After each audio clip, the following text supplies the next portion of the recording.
Hi everyone, Peter here once again. You're watching Thailand-Bound. It's a Saturday morning. It's time for 3 more viewers' stories. Okay, I'm not going to waste any time. I'm going to crack straight on with these 3 stories.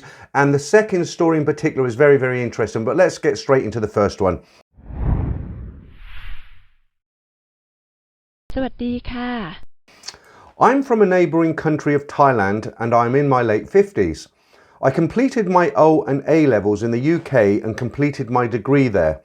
I am married with 2 children and both are still in university. Admittedly, I was, and to a lesser degree am still a monger and had been to Laos to satisfy my monger and golf needs since the 1990s. I have travelled to Phuket, Bangkok and most often to a small border town called Bitong. I hope to give you and your followers my perspective of relationships by an Asian, which I believe would give you and your followers a more logical and perhaps a more plausible explanation as to why most, well, 99.9% of men, including yours truly, end up with a crash and burn story with regards to relationships. I had a customer in Penang, Malaysia in the 1990s and had to travel and stay there at least 2 nights every week for about 5 years. After a few months, I discovered Bitong was only about an hour or so away from my customer's factory. So based on the promises of nightly joy in Bitong, I decided to stay in Bitong every night whilst working at my customer's factory. Bitong had about 5 go-go bars that were open from lunchtime till about 10 p.m, after which time many girls would go to the 2 discos in town until about 3 a.m. Most of the girls come from all over Thailand, including Bangkok, Isan, Chiang Mai, Chiang Rai, etc. The go-go bars were different to those in Phuket and Bangkok. Rather than the girls asking for ladies' drink, they drink whatever you were drinking and normally beer. They would ask for flowers. These were in fact a string of plastic pearls which cost 100 baht each. This flower system was adopted by many bars in my own country where Thai and Chinese girls would dance or parade on stage. However, here a flower could cost at least $10 to as much as $500 each. Men would give these flowers for the girl to spend time with them after their dance or after they had been on stage singing. Rumour had it that some of the pretty girls could earn as much as $15,000 a month. Only a minority of the girls would spend the night with the customers, as this was illegal and enforcement was strict in this area. In addition, some girls from neighbouring countries were all here on tourist visas and strictly speaking were already working illegally. Most of the customers in Bitong were from my country and Farangs were few. There were even a handful of Russian girls working in Bitong along with a few dozen girls from China. There was no bar fine practice here, but overnight rates cost between 2,000 to 5,000 baht for the Russians, commonly paid directly to the girls and not the bar. Most of the bars were owned and run by my fellow countrymen, but I did learn that they all had local Thai partners. After going to Bitong for a couple of months, I decided to try to hitch up with a girl as opposed to picking one up each time I was there, as I thought it would be nicer to develop a relationship with someone. I ended up with a pretty girl. Her name was Nap and she was from Bangkok. I used to give her about 40,000 baht a month to help her with her family. Nap never asked me for more money or gifts. After about 3 months, she decided not to work anymore as a dancer and simply spent 2 or 3 days every week with me. Occasionally, she would come with me to Penang and stay there if I needed to be there. I would simply pick her up in my car at the border and drop her off when I headed back to the capital. The diversion cost me an additional 2 hours of travel, which was not too bad. About a couple of years into the relationship, Nap called me and told me that she was pregnant, with the offer of a paternity test to prove I was a father. Being in love, I said that was not necessary, but I needed to let her know my limitations. So when we next met, I made it clear that since I was already married, I could never be officially the father of the child, i.e. my name could not be included in any documents such as the birth certificate. I did, however, promise to pay for all the expenses. Nap went back to Bangkok a couple of months before the birth, but she was okay for me to continue to stay in Bitong whenever I needed to visit my customer up north. I did meet with other girls there in Bitong, but that was always only physical, so no emotions were involved. Most of the girls knew Nap, but only a couple would not want to join me in the hotel. Anyway, About a month after the birth, Nap flew down to meet me, and I really tried hard to show that she really tried hard to show that she missed me. A few months after this, I had to go to Nepal for some work, and I decided to bring Nap along, and so stopped off in Bangkok for one night before meeting up with her, the baby, and her family before flying off to Kathmandu the following morning. Honestly, the baby did not really look like me, but I never mentioned this to anyone. The baby looked a little like her sister's husband, who was a soldier. This guy would always be around whenever I visit her in Bangkok. He and her sister did not have children, and he seemed to be very close to my child. I was happy that there was someone that was looking after the baby, so I did not think too much about it. Nap would fly to meet me every week when I was in town. Thank God for budget airlines, so this cost me about $100 for the flight, but there were times when Nap wanted to visit her friends in Batong, so I would simply drop her off at the border and pick her up the following week. About a year later, she told me that her friend wanted her to work in a restaurant she owned. I was told that the restaurant was in Bangkok. I said, sure, go ahead, earn some extra cash, and perhaps she could find some purpose in her life. She also said that because she was now working, there may be times she could not meet up with me whenever I visited my client. However, she said it was okay if I wanted to go to Batong. From this time on, almost all the time I expected her to fly to meet me, she said she wanted to save me money by taking a bus from Bangkok down to Batong, and I could pick her up in my car on the way to see my customer. Whenever I go to Batong, I would park my car just before immigration and take a taxi into Batong. On one occasion, Nap said she could not meet me because there was a big function at a friend's restaurant. I had decided to spend a night in Batong. There was this taxi driver who knew both of us, and when he was driving me, he asked me if I wanted to meet up with Nap. I said yes. He took me to a small restaurant, and I'm almost certain I saw her sitting on one of the chairs. The taxi driver then went into the restaurant whilst I just sat in the taxi. Not sure why I did that, probably because I did not want to know the truth. The taxi driver returned and said she was not there, and then drove me to my hotel that was a 15-minute walk away. I called Nap from my hotel as I normally did, and she insisted that she was working in Bangkok. Anyway, I ignored my suspicions and continued to visit my usual go-go bar. I met up with an older, very experienced lady who knew about Nap and was always honest with me. She told me that she had bumped into Nap in Batong with her girlfriend, and Nap had asked her not to tell me she had seen her in Batong. She said she should not lie to me, and that she and many of the other girls said I was a good guy and treated everyone politely and with respect, so she felt that I needed to know the truth. I suppose I could have gone to the restaurant and confronted Nap, but I guess I was just a coward. The following day, when on the way back home, I called Nap and asked her again if she was in fact in Batong and not Bangkok. After a while, she finally admitted that yes, she had been in Batong and was working with her friend in the restaurant. She also admitted that she was having an intimate relationship with this girl. However, she would still meet up with me like before, so as long as I continued to finance her.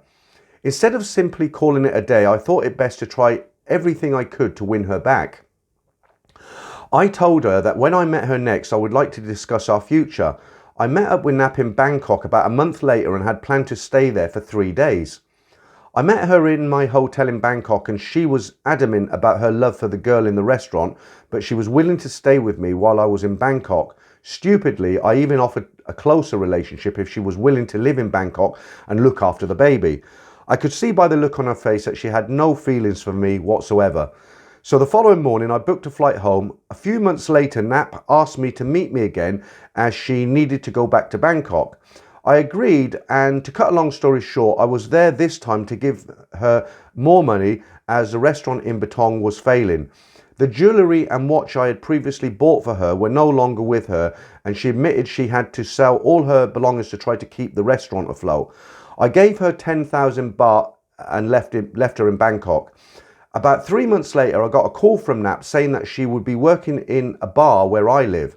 I met up with her and learnt that the restaurant business had failed and she had broken up with her lover and decided to work here. I guess she was hoping to develop another relationship with me, but I was too heartbroken and did not fall for her renewed charms. I think she worked here for about 3 months before finally heading back to Bangkok. The last thing I heard from her was that she was involved with a French guy. I wished her all the best and have not heard from her for a few years now. The important things to keep in mind are, we are on holiday, the girls are working, so the girls' primary objective is money and not love. Try to determine their main use for the money earned. Good reasons are family or some future business ambition. Bad reasons include drugs, boyfriend or husband, and gambling. Those girls with good reasons tend to be more honest and will look after you until you leave, while those with the bad reasons will always be trying to scam you out of even more money, gold and gifts. Try not to judge your girls or change them into something they can't become. Accept them for what they are and try to have a relationship with mutual respect. Never trust these girls with your belongings, and don't leave things in your room which offer temptation to steal. When dealing with Thai men in bars and restaurants, try to treat them with respect like you would anybody else. One evening when I was having a drink with one of the doormen in a popular bar, he told me he came from the same village as a girl that I liked in this bar, and that when he lived in the village, this girl was a man which now had an operation to change him into a woman.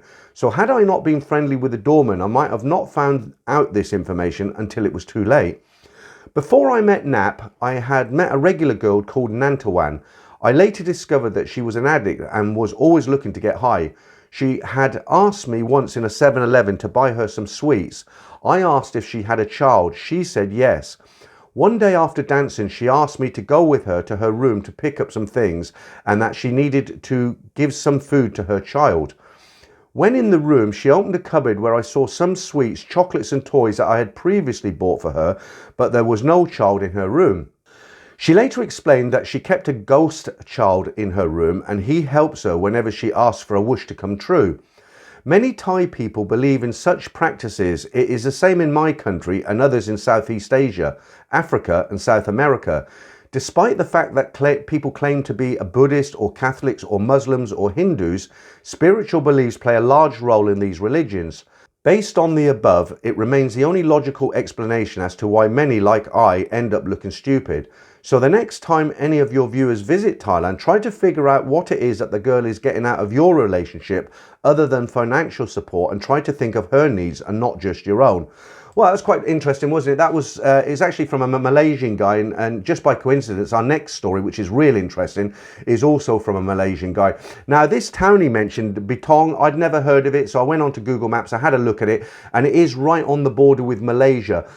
When I go back to Thailand, I'm not sure what I'm going to film. I've said this a few times. I think what I'm going to do, I think I'm going to catch a bus and go to Betong, maybe have a couple of nights there and film it and see what is actually going on there, and maybe that'll be interesting for you guys to watch. Okay, let's crack straight on with the second story. Now, this is a really interesting story. I hope you guys are going to find it interesting. Nothing to do with bar girls or car crash stories, anything like that, but really interesting. And let me get straight into this one. Hi Peter, I am writing to you as my response to your video about a guy who was deported due to his passport previously reported as stolen in Germany. A bit of my background, I am from Malaysia. I have had experience in the border control industry for about 10 years. I am not active in that industry anymore, but I do have some insights. About 10 years ago, as a vendor, not a government official, I had the opportunity to test some passport scanners in Don Mueang Airport in Bangkok. That was the only international airport in Bangkok back then. The new airport was not open yet. Don Mueang was typically crowded and almost no chance of getting a parking spot. Something I remember, and yeah, if you double park, never put the handbrake on. To me, this is uniquely Thailand. Someone would just push your cars along if another parked vehicle wanted to get out. I spent about 3 weeks with Thai immigration officers at the passport control counters. The officers are very experienced. They could tell if a passport was real, fake, or had been tampered with, just by touch and visual inspection. Frankly, it was far more accurate than the equipment we were testing. I was a novice doing border control work. First incident, what appears to be a family of 3 presented their passports for inspection. The South Korean guy's passport was fine, no problems, but the wife, in brackets, I am not sure, but it did appear to be his wife, and the child had a problem. Some numbers did not add up on their passports. Some other security features also failed. The female and child looked terrified while the guy was getting annoyed as we inspected the passport in greater detail. We informed the Thai officer, but the officer said, look, they're leaving the country, just let them leave. Of course, the officer's decision was final unless another Thai officer found a problem. Anyway, this family left. My Thai colleague and I were really hoping nothing happened to the aircraft so they did not have to return to the airport. Nothing did happen and away they went. Years later, I found out that Thailand is part of the route for North Koreans to defect to South Korea. Frankly, I don't have any regrets letting the lady and child pass. I also met with a senior female Thai immigration officer. We spent some time talking together. She was very happy to talk to me as she was a graduate from an American university and was just happy she could find someone to speak English with. We had some meals together at the airport and I suppose that helped me and my Thai colleague. Some officers were not too friendly with us, but seeing us with a senior officer helped smooth things over. We have also seen countless foreigners being fined for overstaying. Yes, the Thai immigration is very strict with overstaying. I would strongly suggest your viewers not to overstay. For Malaysian guys, well, some Malaysian guys, married guys typically, would go to Thailand without telling their wives or girlfriends. They may also enter Thailand via the land border. After naughty meetings with Thai girls, they would obtain the services of a forger to erase the Thailand immigration stamps so wives and girlfriends did not see that they had been to Thailand. All I would say is that the Thai officers have a special way of making the stamps. They would also look for stamp erasure for Malaysian guys. So guys, don't do it. We once let two ladies pass through without raising the red flag after immigration. Both were very happy, jumping for joy. My Thai colleague and I looked at each other. We knew we had messed up. The Thai officer wasn't too pleased either because he was expecting us to warn him if the passports had a problem. So he called the police officer to look for the two ladies, re-inspected their documents, and true enough, something was not right. Not the best day for our test equipment. We also had these Thai girls screaming and shouting at us. We did get a lot of strange looks. What happened is the officer raised a red flag. They were young girls, underage if I remember correctly. There were 3 of them. It was a red flag raised by the Thai officer, not me nor my colleague. However, we were getting yelled at. There was lots of crying. I cannot understand Thai but understood that they were very upset. The officers went through a lot of trouble to investigate the 3 girls. 3 check-in bags were located with some effort as immigration is after check-in and x-rayed. Yes, they wanted to smuggle themselves into the EU to work illegally. Naturally, the girls would deny this, but how could the officer be sure? They based their decision on their luggage. Example, if you go on holiday to the EU, it's very unlikely your luggage would be full of kitchen utensils, pots and pans, and you would take along bottles of shampoo and deodorant, that sort of thing. Yes, it is legal for Thai immigration to stop Thai citizens from leaving the country. I think it is great Thai immigration try to prevent young underage girls from falling into unsavoury illegal immigrants in other countries. Yes, the officer confirmed that they do look out when young Thai girls travel overseas. This incident also confirms one thing: not all girls are victims of human smuggling. In the adult industry, some girls do it willingly to try to make big money. From my experience, and it is just my experience, a good number of such girls do it of their own free will rather than being forced to do so due to their social or economic conditions. I will always remember the shouting, crying and the stares other passengers were giving us. It's not pleasant. Next, we stayed working in the airport until about 2 a.m. or 3 a.m. You see, there are travellers from Nigeria that would arrive in the airport and they will stay in the airport for many hours until about 1 a.m. or 2 a.m. That's when the human body is about the most tired. So the Nigerian visitors will all queue up to exit the airport after midnight. They hope that the tired officers will not notice problems with their travel documents. The Thai officers are wise. They would send enough officers to sleep from 8 p.m. until midnight just to be alert when these group of Nigerians queue up for passport inspections. Most are already listed on Thai immigration blacklists as having fake Thai visas. The Thai officers have seen everything and know all the tricks in the book. It is important to note that not all Nigerian visitors do this. The bona fide ones will just leave the airport as and when they arrive, like other passengers. It's just these groups of scammers that try to outsmart the system. Those queuing up at 2 a.m. will be subjected to extra inspection anyway, and rightfully so. And no, there aren't any flights direct or transit sending Nigerian passengers to Bangkok airport at that hour. Yet another incident. A Malaysian was detained by Thai immigration and the officers came with a Malaysian passenger to see me. This was because he had equipment to better verify his identity. We confirmed that he was indeed the passport holder. The passport was genuine and had not been tampered with. The Thai officer pointed out that his height stated in his passport that he was only 160 centimetres, but that this guy was at least 180 centimetres tall. I told them that there must be a mistake made when his passport was issued, which is something common. The applicant may not have updated his height when he renewed his passport. Easy mistake to make, especially when they are young adults, teens. So yes, if you have an incorrect or out-of-date physical description on your passport, get the passport reissued.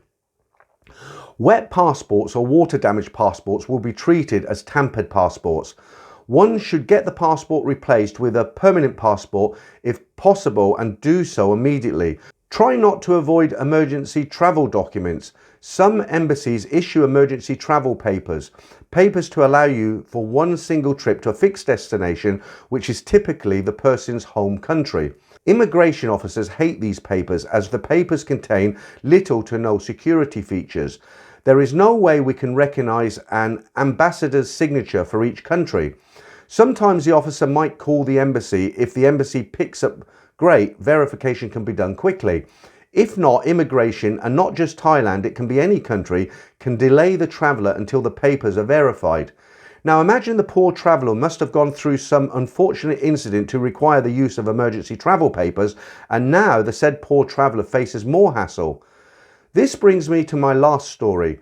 My Thai colleague and I noticed that back then at least, the Thai officers routinely ignore warnings. These were warnings typically from a hit from the Interpol database or blacklist. We asked the officers why they ignored them. Their answer was it was not reliable. Being a novice, I always thought the Interpol database was somewhat respectable, if not important. So one officer decided to show us what happened if we decided to follow the warnings from the system. True enough, one guy, Italian, presented his passport and it was flagged by the system. No, it wasn't the system I was testing. The officer told this gentleman, about 60 years old, that there is a problem with his passport has been listed as stolen. The poor guy broke down and cried. Yep, more uncomfortable stares from other passengers. He told us that he had a bad time, got his passport stolen and he had to get a replacement. So he just broke down when the officer said there was a problem with his new replacement passport. Anyway, the officer knew better, just stamped his new passport and wished him a safe trip. I am not sure which is more uncomfortable, a group of young girls crying and shouting at us, or a 60-year-plus-year-old gentleman breaking down and crying. Both situations were emotional for me. I really didn't wish it on them or anyone else. As it turns out, the people in either the police station or the embassy would key in the data that does not give the complete picture. Sometimes they would key in the name of the person and his date of birth plus nationality with a comment or classification of travel documents stolen. The system then blacklists the person instead of the document. At the airport, there is no way for the officers to tell which is which. The system does not state passport with passport number XXX was stolen. The system just flagged the person. So if someone has travel documents stolen, report it and get it replaced. When you travel, take a copy of a police report to state which document was stolen. Sometimes the traveller cannot even remember the passport number of the stolen document. This makes the report incomplete and hence a false red flag by the system. So also keep a copy of the document, photocopy, scanned, and a copy with someone you trust in your home country or a friend. And yes, if someone has a travel document stolen before they show up at border control, go a few hours early before your flight. This would allow more time for immigration to verify the situation if need be. If it is the last minute, there is a real chance one would miss his or her flight. Peter, thank you for your interest in reading my submission. I'm not sure if your viewers would find it interesting. It's nothing to do with a car wreck love story or a sick buffalo, but viewers might find it useful. Yeah, I hope you did, guys. I found that very interesting. I've never had a problem going through immigration at Thailand. All the years I've been going through, I've never had a problem with my passport. The only problem I've had, believe it or not, was when I came back to the UK with my wife, who's a South Korean national. That was about 2000, the year 2000. And you know, the lines were very long and she jumped onto a shorter line, and so we went through we made the mistake of going through two different customs lines. And of course the people behind who looked through the windows seen this and raised suspicions. They took us into two separate rooms and they asked us lots of separate questions. Where did you meet? How long have you been together? What's your relationship? And of course, because she was genuinely my wife, it all matched up and she came through. But lots of tips from this guy telling the story. I found it really interesting. Okay, so we're going to go straight into the third story now. And this is a short story, but I think you'll like this one as well. I won't tell you why because it'll give an obvious ending away. It all started with a Thai girl wanting to talk to me on Skype. She seemed nice, so we chatted for a while. As it turns out, it was not who I thought it was.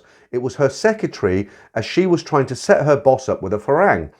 After the first intro, they switched, although I didn't know this until later.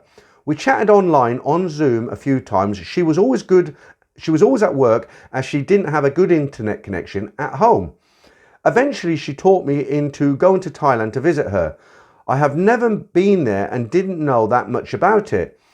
I flew to Thailand and she met me at the airport with her sisters and her family. She had booked me into a reasonably priced hotel where I spent a few days. We went out for several nights. She was working most days, so I was on my own in the daytime. She was not a working girl, so she would not sleep with me at all. After a few days, I was getting bored, so she and her sister took me to Pattaya. I did not know anything about Pattaya, nothing about the bars or anything. We spent the first night together, us and her family, all in one hotel room. It seemed a little weird to me. The next day we went to Jomtien Beach, and then in the evening she went home to Bangkok, leaving me alone in Pattaya. By then I was beginning to realise what Pattaya was like and wondered why she left me there. I enjoyed myself in Pattaya for about a week, went to lots of bars and saw some of the sights too. One of the things I always thought was strange was after taking a girl to my hotel room for the evening, she would shower afterwards and come out of the bathroom wrapped in a towel. She would then continue to get dressed but clothing herself under the towel, which looked quite difficult to do, before eventually letting the towel drop to the floor, revealing a fully dressed girl. I thought it was weird because we had just been naked in bed for several hours and now she was shy. To make a long story shorter, I ended up marrying the girl from Bangkok and she moved to my country. We have been married now for 15 years, but when we go to Thailand, she does not like me to hang out with me. She does not want people to think she was a working girl because of the farang husband. We go there, spend a little time with her family, then she sends me off to Pattaya or Hua Hin or someplace like that. She has been open about it. She has told me that if I touch anyone without protection, I would never be allowed to touch her again. Besides, she says I'm too cheap to spend too much money on girls. So I get to go to Thailand and enjoy myself without a jealous wife to worry about. My story is short, but I hope it's sweet. So there you go, guys. I know there's a lot of guys out there who they get a bit depressed with the car crash stories. That's a successful relationship. Very, very short story. I've never experienced, I don't have a Thai wife or girlfriend, so I don't have experience of regular Thai people thinking that a girl with a foreigner is a working girl, you know, assuming she's a working girl. But I did suffer this problem up to a point when I worked in South Korea, but this was in the 80s, sort of 87, 86, something like that. When I was with my wife, you know, Korean people back then, I think it must have changed by now, but back then, and she wasn't from Seoul, she's from a small town on the southern coast called Busan. It used to be called Busan, and we had that problem when we went into bars or restaurants. You know, we got funny looks because people assumed she was working because she was with me. We don't have that problem obviously in the UK. All right, guys, that's these three stories. That's the three stories for this week. I'll be back 9 p.m. on Friday for the live stream. It went on and on last Friday. It was a real good one. I meant to do about an hour 20 minutes because I'm doing every week now, and it went on for 2.5 hours. We had one or two other YouTubers come into the stream. It was a lot of fun. I thoroughly enjoyed it. I hope you guys can join us next Friday, and of course there'll be 3 more stories next Saturday morning. All right, guys, thanks again for putting up with me for another half hour or so, and I'll catch you all on Friday.